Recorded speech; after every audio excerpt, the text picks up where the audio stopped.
Welcome to the Tech Egg. Don't get scrambled. Enjoy the video.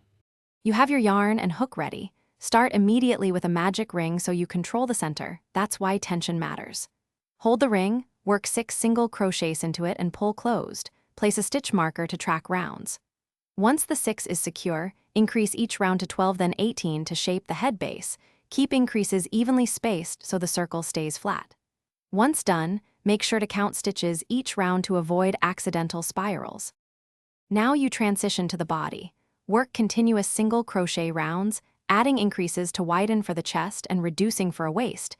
That SC pattern sculpts form. Make limbs and ears as separate tubes or domes. Stuff them firmly but not overfilled so seams sit flat. Place facial features by sewing black patches first, then embroider the nose to center. This order keeps proportions accurate.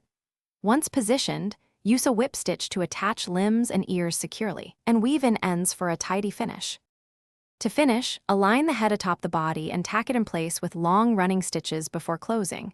You want symmetry, so check from all sides.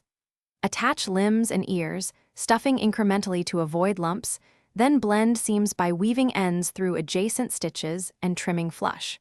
If the panda leans or looks off, undo a few attaching stitches, adjust stuffing placement, and close again. Alternatively, use a few slip stitches to tighten a loose area. This corrects shape without starting over. Thanks for watching. Consider subscribing if I helped unscramble your problems.